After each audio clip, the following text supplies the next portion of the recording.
Does Gene Matsumoto's pressure grappling and submission threat derail Farid Basharat's volume-based, round-winning machine, or does Basharat's composure quietly shut this fight down? Welcome back to The Prestige. We're going to break down this high-variance bantamweight matchup built on competing control styles. Matsumoto wants sustained grappling and submission chains, while Basharat thrives on pace, defense, and systematically winning minutes. This fight hinges on whether grappling exchanges stay long or they get reset.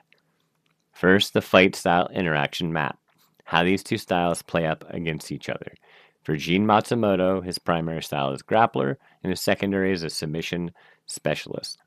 What he likes is ground control, extended grappling, and submission chains. What he doesn't like is extended striking exchanges without a takedown payoff.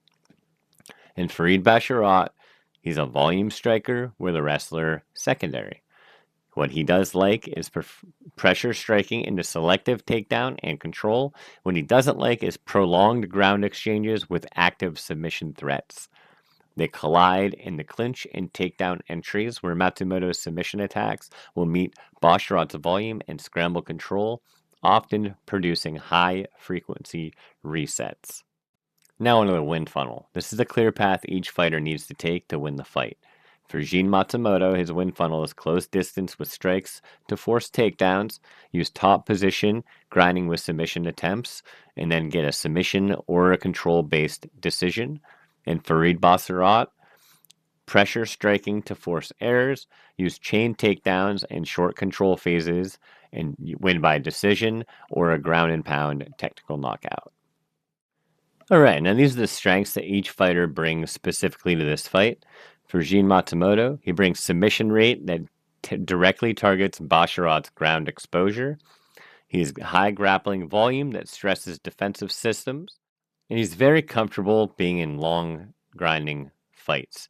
And for Basharat, he brings elite takedown defense and a strong striking defense, which limit all damage. And he brings a very, very good pace, which usually wears down his opponents.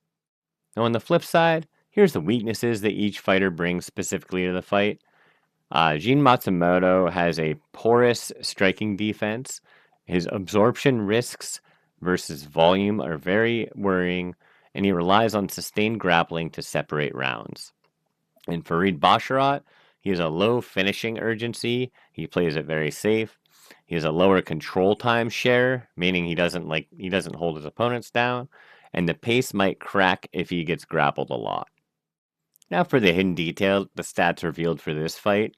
Farid Basharat's scramble efficiency against grapplers spikes 25%, allowing him to convert Matsumoto's aggression into short control opportunities rather than sustained danger. And it's missed because a lot of the focus goes on the submission attempts and overlooks scramble outcomes. And it appears in any ground entry and clinch break, and it'll benefit Farid Basharat, adding some upset resilience to this fight.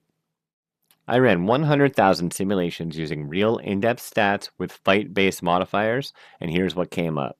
Gene Matsumoto comes up with a 46% chance to win the fight, with 6% chance by knockout, 22% by submission, and 18% by decision.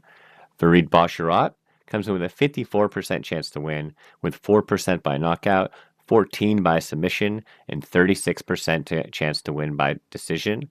The most common finish round is round 2, and the outcome volatility is chaotic.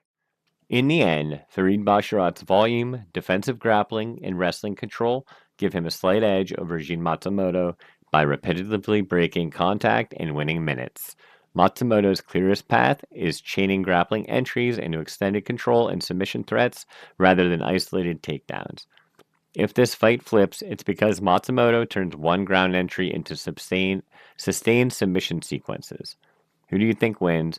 Basharat by decision? Matsumoto by submission? Drop your prediction in the comments. I read every one. If this breakdown helped, smash that like button, subscribe to the channel, and turn on notifications so you don't miss the rest of the card breakdowns. Thank you for watching, and let's see who wins these scrambles.